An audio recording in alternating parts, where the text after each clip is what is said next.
Bonjour tout le monde et bienvenue dans ce commentaire. Du coup, le nom de l'émission va peut-être changer sur le point culture, sur la philosophie, l'introduction à la philosophie partie 1 qui est sortie récemment sur Link the Sun. La raison pour laquelle je dis que les noms de l'émission va peut-être changer, c'est que du coup, je vais m'orienter uniquement vers vos questions. Je pense que c'est plus intéressant, peut-être.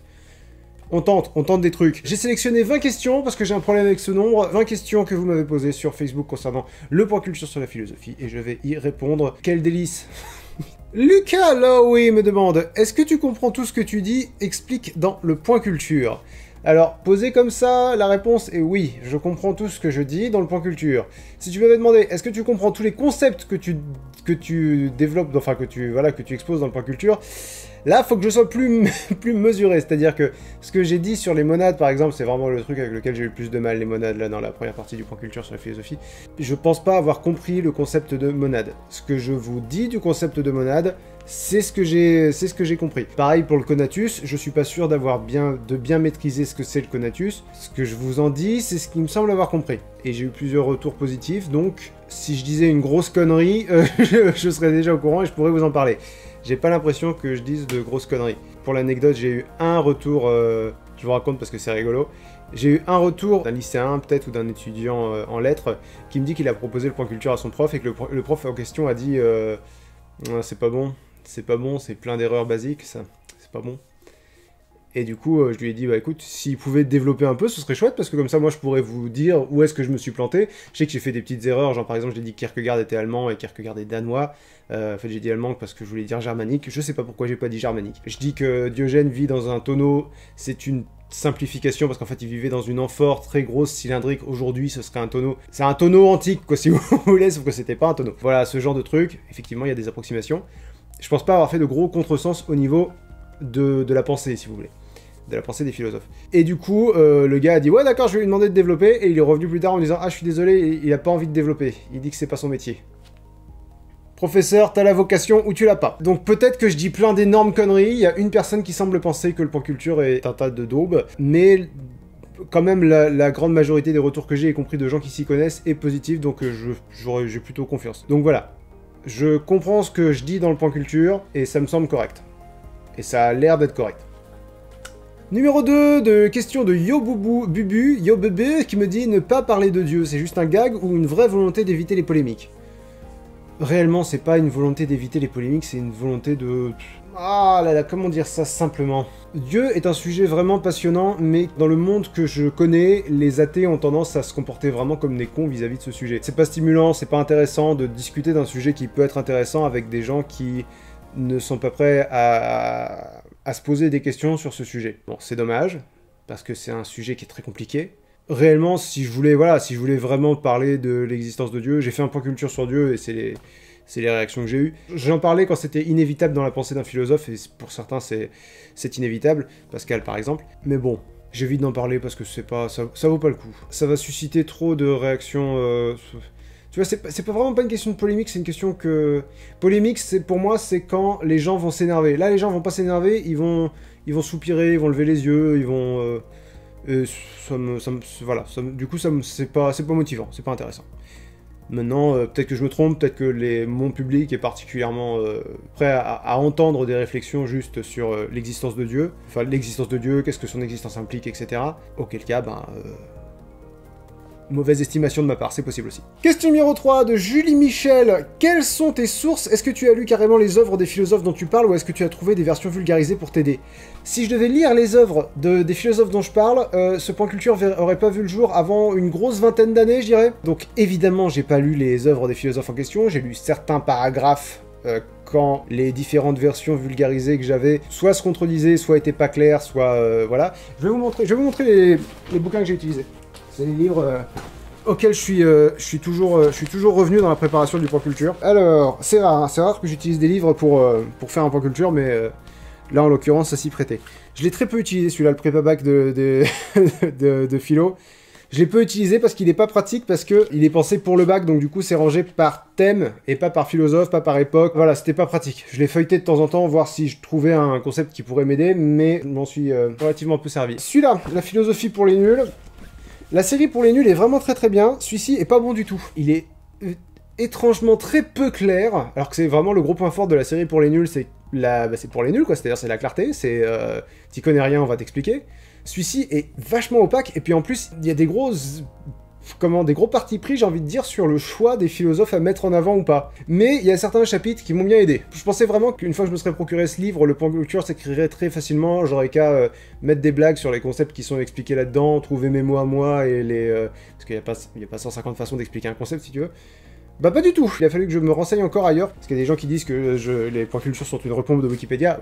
Non, il y a Wikipédia et il y a aussi la série pour les nuls. C'est sarcastique, évidemment. Le dictionnaire de philosophie, celui-là m'a vachement plus aidé, parce que, voilà, bah, très pratique, quoi, Par exemple, là, tu vois, j'ai ouvert une page au hasard, pouf, Épictète, donc je lis, il y a deux colonnes sur Épictète. Je me fais une idée de sa vie et des concepts qui sont importants dans sa philosophie.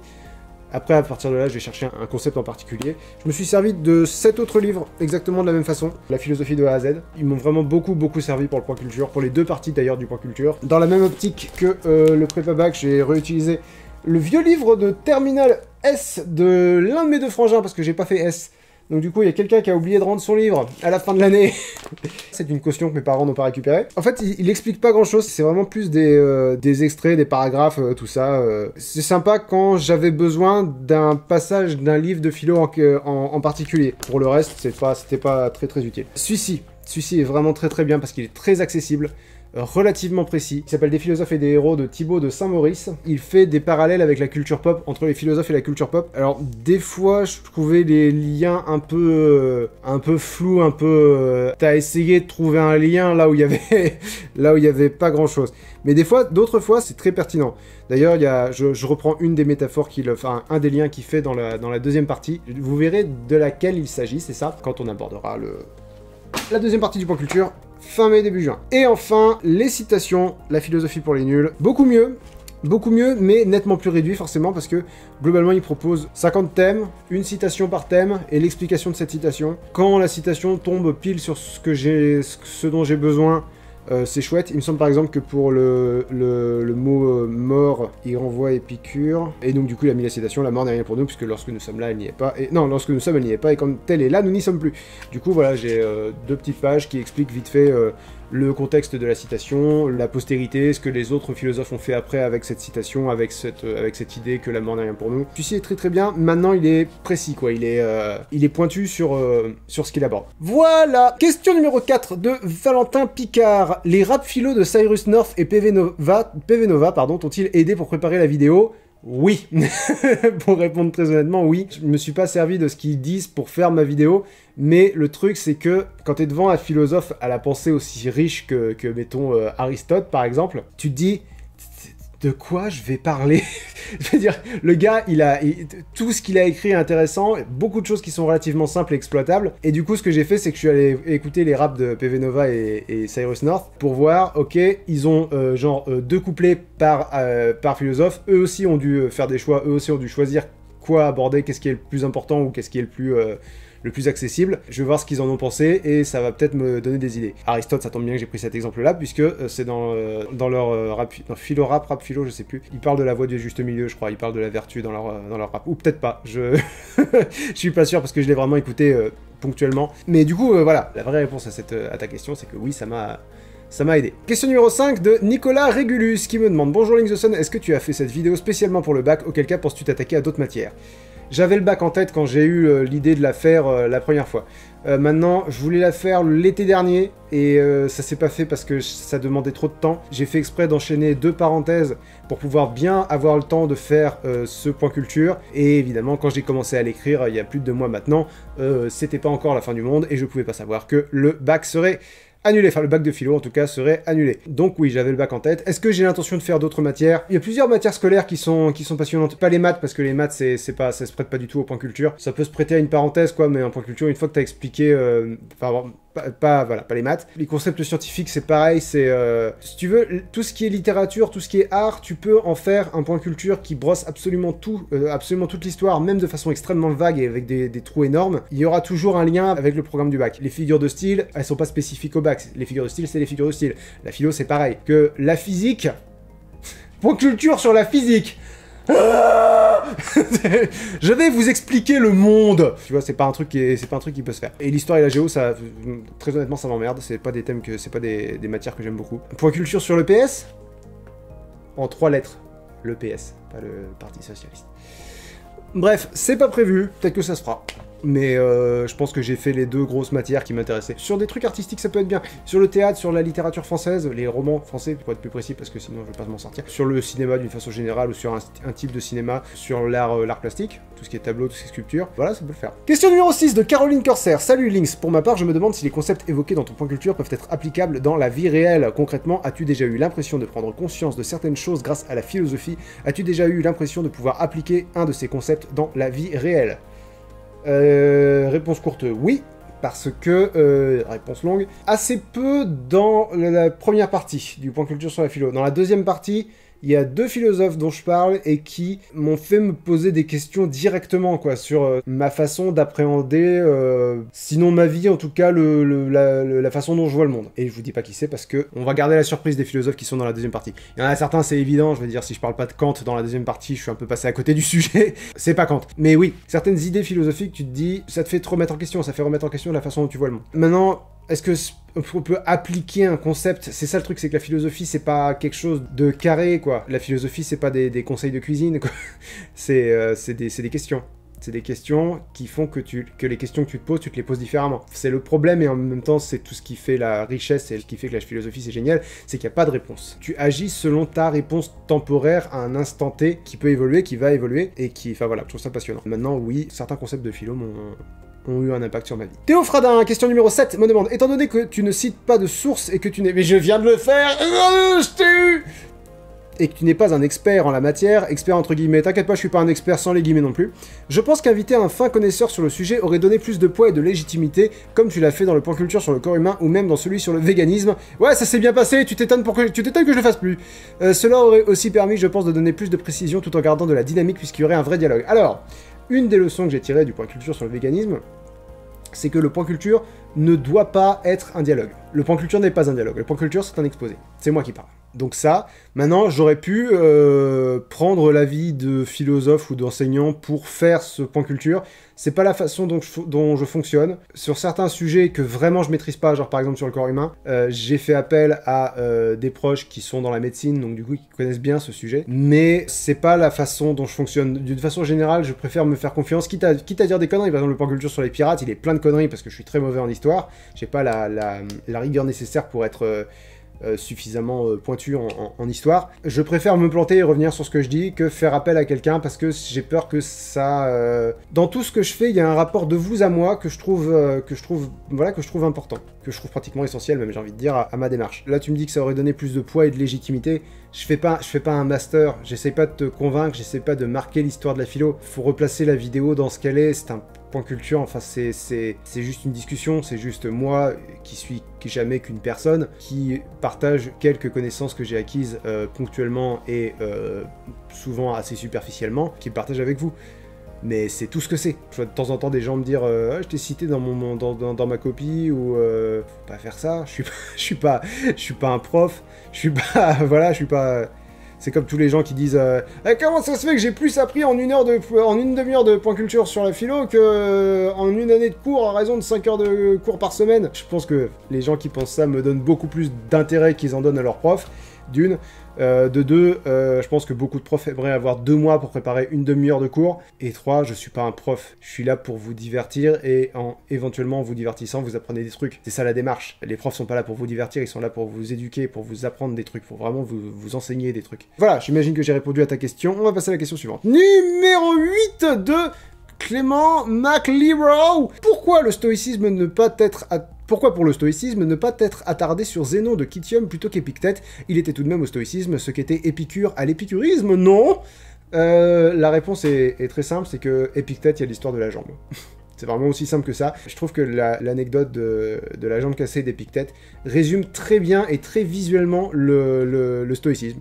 Et voilà, j'avais envie de raconter cette anecdote-là, c'est pour ça que je suis resté sur Épictète. Question numéro 9 de Valentin Bligny. Il y a une question que je souhaite poser. Ça m'a plutôt marqué, mais j'ai eu l'impression que tu faisais une fixette sur la durée de tes épisodes. Mais pourquoi ne te laisserais-tu pas faire des épisodes de point culture très longs si le besoin en est? Alors, Il y a un truc qu'il faut pas que je perde de vue, c'est mon métier, c'est de faire des vues. La définition la plus froide de mon métier, c'est de faire des vues. Plus je fais des vues, plus je gagne de l'argent, mieux je fais mon métier. C'est pas mon objectif, c'est pas ma façon de faire, c'est pas... Mais c'est mon métier. Et ce métier a plusieurs exigences, comme par exemple, ne pas faire de vidéos d'1h30 parce que ça va moins attirer les gens. C'est aussi bête que ça. C'est-à-dire qu'une vidéo d'1 heure est moins regardée qu'une vidéo d'une demi-heure. Mathématiquement, une vidéo d'1 heure est beaucoup moins regardée que 2 vidéos d'une demi-heure. C'est vraiment aussi con que ça. Tu vois, il y a un équilibre à trouver entre faut que ça soit rentable, faut que ça corresponde à ce que je veux faire aussi. Des vidéos d'une demi-heure, il me semble que ça va. C'est le format auquel je vous ai plus ou moins habitué. Et surtout, la philo, c'est tellement riche qu'une vidéo de plus d'une demi-heure, je pense que vous auriez été écœuré au bout d'un moment. C'est-à-dire que là, il y a vraiment que 9 philosophes. Il y en a plusieurs qui m'ont d'ailleurs dit pourquoi t'as pas divisé la vidéo en 3 parce que quand même il y a beaucoup de choses. Je l'ai déjà divisé en 2 parce que quand même il y a beaucoup de choses. Tu vois, peut-être même que je l'ai pas suffisamment coupé encore. Moi je pense que ça va, vu les retours que j'ai eu, je pense que ça va. Et je pense que ça répond à ta question. Vraiment, je peux faire les points culture de la taille que je veux, mais c'est pas une bonne idée. Ça attire pas les gens. Question numéro 10, Augustin Moina me demande quelle proportion as-tu dû aller chercher et quelle proportion sont des souvenirs de tes études? C'est délicat de répondre à cette question en termes de proportion. Pratiquement tout ce que j'ai évoqué dans le point culture, c'est des trucs que j'ai vus soit en terminale, soit en Hippocagne, soit en Cagne. On a fait une grosse partie de l'année sur les philosophes antiques en Hippocagne. En Cagne, on a fait de la philosophie qui était un peu plus moderne, mais en terminale, comme beaucoup d'entre vous, on a brossé pas mal large aussi pour essayer voilà, d'avoir un point de vue pour essayer de voir plusieurs philosophies. Maintenant, ça reste, c'est devenu des souvenirs assez vagues avec le temps, donc il a fallu que je me rafraîchisse la mémoire sur pas mal de trucs. Les monades de Leibniz, j'avais retenu que c'était difficile à appréhender, mais je pensais avoir mieux compris le truc, mais en fait non, j'avais pas compris. C'est moins une question de proportion qu'une question de... Je connaissais ces concepts, mais je les maîtrisais pas, je les maîtrise toujours pas, mais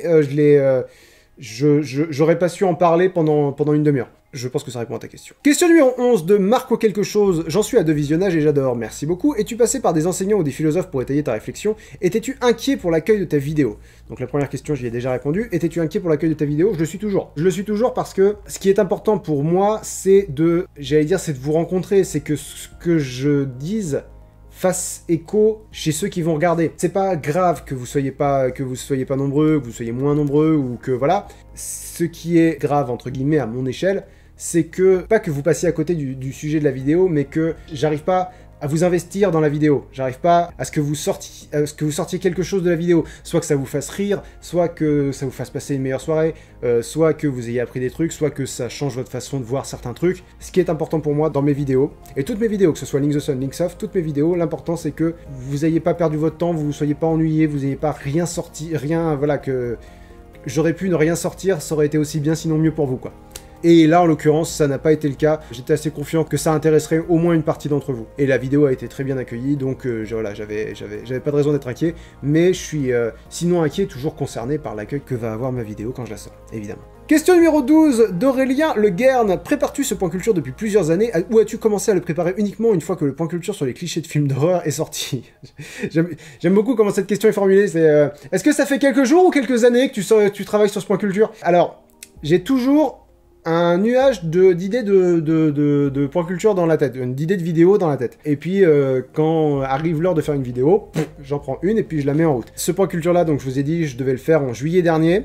J'avais commencé à travailler dessus donc en juin dernier, donc ça s'est pas fait pour les raisons que je vous ai dites, j'ai été pris par le temps. Là, en l'occurrence, je me suis servi des notes que j'avais prises en juin dernier pour pas repartir de zéro. Globalement, j'ai mis à peu près 2 mois à le faire, ce point culture-là. 2 mois, 2 bons mois, quoi. Sans compter le travail de juin, sur lequel j'avais passé peut-être une semaine dessus, peut-être 2 semaines, une dizaine de jours peut-être, quelque chose comme ça. Question numéro 13 d'Antoine Ribaud. Serait-ce envisageable de faire plus tard une vidéo, peut-être sous le format parenthèse, sur les philosophes orientaux, ou d'autres cultures, parce que t'as écrit philosophie / philosophe oriental, ou d'autres cultures qui sont malheureusement peu connues chez nous et absolument pas abordées dans notre système scolaire. Ils sont pas très connus de moi non plus, et j'aime pas me lancer dans un sujet dans lequel je connais vraiment rien.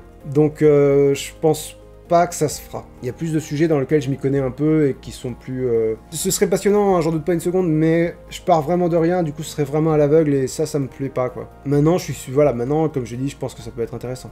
Numéro 14, Thibaut Sellinger me demande: Yo Lynx, désolé si j'abuse, mais un petit coin lecture sur les œuvres que tu présentes et ou lues.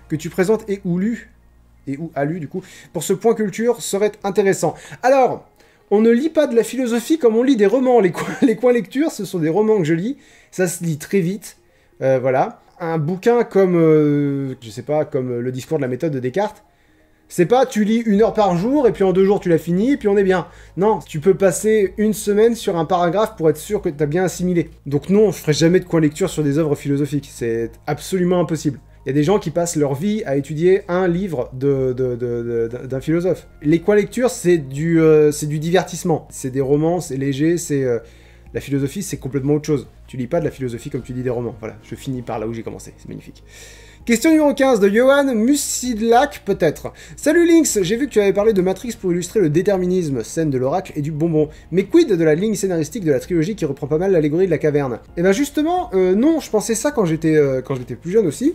Que pour moi, l'allégorie de la caverne et Matrix, ça allait main dans la main. Quand il réfléchit un petit peu plus d'une seconde, très peu finalement. Bon, il y a le côté les prisonniers sont enfermés dans la caverne et regardent le fond et c'est pas la réalité c'est ce qui se passe à l'extérieur. Ça d'accord, ça ok. Mais ça vaut pour tous les films où quelqu'un découvre que le monde n'est pas vraiment n'est pas le monde voilà, le monde tel qu'il est n'est pas tel qu'il est réellement. Les anciens auront la référence. Le Truman Show fonctionne beaucoup mieux comme métaphore comme illustration de l'allégorie de la caverne. Parce que dans Matrix, déjà, Neo ne sort pas de la caverne, on le sort de la caverne. Ensuite, tout ce qui est narration dans la caverne, ça n'arrive pas dans Matrix. Neo ne sort pas de la caverne. Neo ne ressent pas le besoin de retourner dans la caverne pour dire aux gens « Hey, ce que vous vivez est une illusion ». C'est pas les gens qui se sont enfermés dans la caverne qui essayent de tuer Neo. Si on veut filer la métaphore, si on veut filer l'allégorie, ce serait plus les gens qui manipulent les marionnettes devant le feu. Enfin, tu vois, ça marche pas du tout, quoi. Tout ce qui marche, c'est que le monde est une fiction et la réalité est autre. Mais ça, c'est le cas dans énormément de films. J'ai pas d'exemple qui me vient. Je suis sûr que vous trouverez des exemples. Question numéro 16 de Lucas Kintz.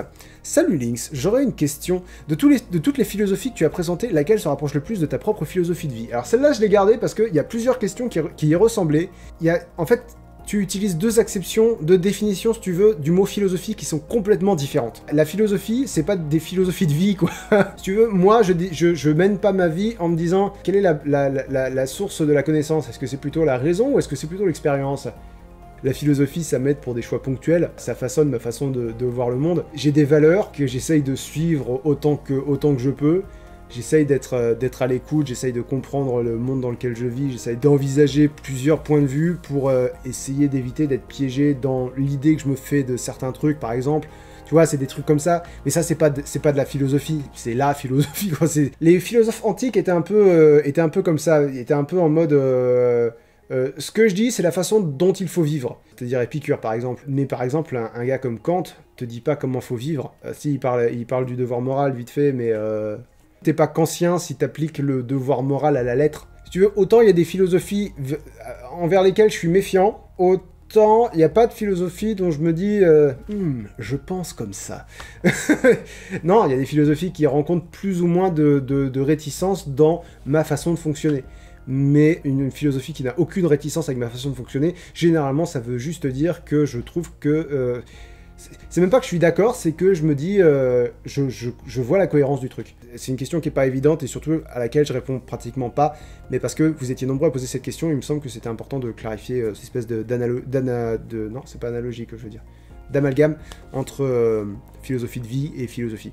Genre, Timon et Pumba ont une philosophie de vie, mais ne sont pas des philosophes, par exemple. Je suis désolé, je viens de me rendre compte que la question 17 est une redite d'une autre question que j'avais déjà sélectionnée. Donc du coup, vous allez avoir que 19 questions, parce que j'ai pas le temps d'en choisir une autre, parce qu'il faut que je tourne la pelouse, si vous voulez tout savoir.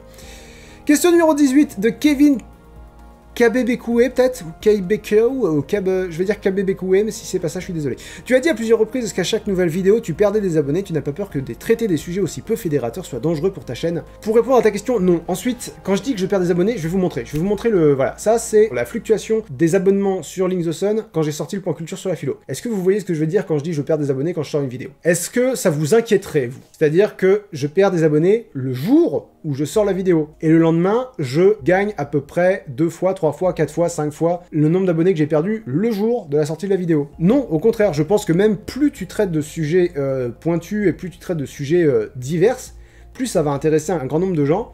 Et ces gens-là sont des gens qui viennent de l'extérieur, qui est des gens qui étaient là avant et qui se rendent compte qu'ils regardent plus mes vidéos et qui partent. Écoutez, allez-y, go, hein, de toute façon, là, voilà, faites ce que vous voulez. Vraiment, se désabonner, ça veut juste dire, j'ai plus envie d'avoir des notifications. C'est vraiment tout ce que ça veut dire. Franchement, je m'inquiète vraiment pas pour la santé de ma chaîne. Tout va bien, quoi. Il y a vraiment aucun lieu de s'inquiéter. Question numéro 19 de Charlotte Luquen, qui est un peu longue, mais il me semble qu'il fallait que je garde un peu de tout. Oui, c'est pour ça. D'accord. Hello, j'adore ton travail, mais sur ce point culture, j'avoue être légèrement déçu. Je préfère les retours mitigés aux retours extrêmement positifs parce que ça me permet de remettre un peu en question ce que j'ai fait et de réfléchir à des façons d'améliorer ce que je fais. Dans le point culture sur les figures de style, tu as su prendre un sujet qu'on pouvait trouver barbant et inutile et tu l'as rendu tel qu'il devenait passionnant. Là, j'ai l'impression que c'est l'inverse qui s'est opéré. Un sujet passionnant rendu au stade de philosophie pour lycéens. Je trouve dommage d'avoir totalement passé l'époque médiévale sous prétexte qu'il n'y avait que des philosophes théologiens, quid des néoplatoniciens. En bref, la vidéo n'est pas mauvaise loin de là, et une personne qui ne connaît rien à la philo aurait pu en apprendre beaucoup. Alors, quand j'ai lu ta question, je me suis demandé comment est-ce que j'allais y répondre. D'ailleurs, c'est marrant que tu fasses le rapprochement, que tu dises que je parle pas du Moyen-Âge parce qu'il y avait que des philosophes théologiens. C'est absolument pas ce que je dis. Je dis juste, il y a eu la chrétienté qui a eu un énorme impact, notamment saint Thomas d'Aquin. Voilà, passons au siècle des Lumières. Jamais faire un rapprochement de causalité entre... Il n'y a que des philosophes théologiens, donc ça c'est uniquement dans ta tête, j'en ai peur. Si j'ai sauté le Moyen-Âge, c'est parce que, globalement, je parle en partie, en grosse partie, à des gens qui n'y connaissent rien en philo. Mais alors, ce qui s'appelle rien, c'est-à-dire que, par exemple, l'allégorie de la caverne, je pensais que c'était un truc, c'est connaissance de base, quoi. Tu connais l'allégorie de la caverne, comme tu sais que Bruce Wayne est Batman. Mais non, il y a des gens qui n'ont jamais entendu parler de l'allégorie de la caverne. Il y a des gens qui n'ont jamais entendu parler de Socrate. Et du coup, la métaphore que j'ai trouvée pour te répondre, c'est imagine que je fasse un point culture sur le cinéma. Maintenant, imagine que le cinéma n'est pas 100 ans d'histoire, mais 2000, 3000. Imagine que je m'adresse à des gens qui ne se sont jamais intéressés au concept de ce qu'est un film. Et je vais leur parler du cinéma. De l'histoire du cinéma. Je vais parler que du cinéma américain parce qu'on n'a pas le temps de parler de tout le cinéma, parce que c'est le cinéma qui est le plus populaire, c'est le cinéma qui est le plus accessible, c'est le cinéma que je connais le mieux, c'est pour ça que j'ai choisi la philosophie occidentale. Et 2, il y a des trucs hyper importants dans l'histoire du cinéma qui vont passer à la trappe parce que je peux pas parler de tout ce qui est important, je vais aller plus vers ce qui se comprend facilement, ce qui a un impact récent. Je vais pas parler de l'expressionnisme allemand des années 20. Si je fais un point culture sur le cinéma qui s'adresse à des gens qui ne savent pas ce que c'est qu'un film, je vais pas parler de ça. Là, c'est pareil, je m'adresse au plus grand nombre. Alors je vais pas parler des néo-platoniciens. Il faut que j'aille à la fois à l'essentiel et que je survole l'essentiel. Il faut décider de ce qu'est l'essentiel. Il faut que je choisisse mon public, si tu veux. Si je fais un point culture sur la philo qui parle de spécificité, qu'est-ce que c'est mon public, quoi? Mais vous savez déjà tout sur la philo, alors explorons un peu les néo-platoniciens. C'est pas ce que je voulais faire. Je pars du principe que vous connaissez rien. Je vais vous donner des grands noms, et de ces grands noms, je vais parler d'un truc. Un truc connu, un truc abordable. Tu dis rendu au stade de philosophie pour lycéens. Oui, c'est exactement ça. C'est une introduction à la philosophie. C'est pour ça qu'il s'appelle comme ça. Je peux pas faire plus précis. De la même façon que si je parle de la littérature française, enfin des romans français, des grands romanciers français, certains noms très importants contextuellement vont passer à la trappe. Parce que je vais parler des grands noms dont il faut avoir entendu parler une fois, quoi. Voilà, je pense que ça répond à ta question. Et enfin, question numéro 20 de Patrick Génesson. Quel livre sur la philosophie conseillerais-tu pour commencer, sachant que je n'y connais rien? Bah écoute, les néo-platoniciens ont écrit plein de trucs. Non, pardon, excusez-moi, je suis taquin. J'ai réfléchi à ta question avant de filmer, parce que sinon j'aurais hésité pendant 2 heures. Moi, il y a un livre que j'ai beaucoup aimé quand j'étais en Cagne, qui est très simple, qui est abordable et pas chiant, et qui en même temps est, j'ai envie de dire, à la limite de la philosophie, c'est-à-dire qu'il pose des questions et moi je l'aime bien. C'est le petit traité des grandes vertus, je crois qu'il s'appelle, d'Auguste Comte-Sponville. Et évidemment, il fait pas l'unanimité, c'est un livre un peu vulgarisateur, très récent, donc évidemment, il y a des gens qui aiment pas. Plus c'est vieux, plus tu trouveras des gens pour faire un consensus dessus. Auguste Comte-Sponville est contemporain. Je me suis pas renseigné sur sa biographie, j'ai vraiment juste lu ce livre-là, qui est très mignon, qui est très accessible, et que moi, c'est un de mes bons souvenirs de philo d'Hippocagne. Notre prof, qui était un excellent prof de philo, moi c'était mon prof préféré en Hippocagne, pardon. Notre prof nous l'avait nous avait pas conseillé ce livre-là, mais il m'a sorti d'affaire pour certaines dissertes à plus d'une reprise. Et il est extrêmement accessible. Donc voilà, le petit traité des grandes vertus. D'autres gens te conseilleront d'autres choses. On écrit tout le temps sur la philosophie, donc si tu cherches des conseils, t'en trouveras, et t'en trouveras beaucoup. Ils sont pas tous bons. J'ai vu que certaines personnes avaient répondu sous ton post avec des trucs, mais si tu commences la philosophie par ça, bah tu te dis simplement la philosophie c'est pas pour moi, tu laisses tomber. Faut pas avoir peur de commencer facile. C'est ça que les gens ont tendance à oublier avec la culture d'une façon générale, c'est que le premier film que tu vois dans ta vie ne peut pas être 2001 l'Odyssée de l'espace, parce que sinon tu ne comprends rien. Et tu te dis ok, bah j'aime pas le cinéma. Faut que tu commences par des trucs qui sont bien, mais qui sont simples, qui sont abordables. Moi je serais toi, je prendrais en compte les conseils, mais c'est pas parce que j'arrive pas à lire le premier livre qu'on me conseille que j'arrêterai d'essayer de lire d'autres livres plus simples. Voilà. Tout simplement. Merci à tous pour votre participation. N'hésitez pas à me dire si vous préférez ce format-là de commentaires. Moi, franchement, je trouve ça beaucoup plus simple et beaucoup plus intéressant, et je pense qu'il y a une meilleure interaction avec vous. Merci à tous d'avoir regardé cette vidéo. N'oubliez pas de vous abonner. Une fois que vous êtes abonné, n'oubliez pas d'activer les notifications, parce que sinon, vous ne saurez pas quand sort une vidéo. N'oubliez pas de laisser un pouce bleu, parce que ça, c'est toujours très très bien, en particulier si vous appréciez ce genre de format. Et dans les commentaires, si vous avez d'autres questions, n'hésitez pas à les poser. On est sur Linksoft. Je lis les commentaires et j'y réponds quand j'ai quelque chose à répondre. Très bonne fin de journée à vous, et à la prochaine. Ciao.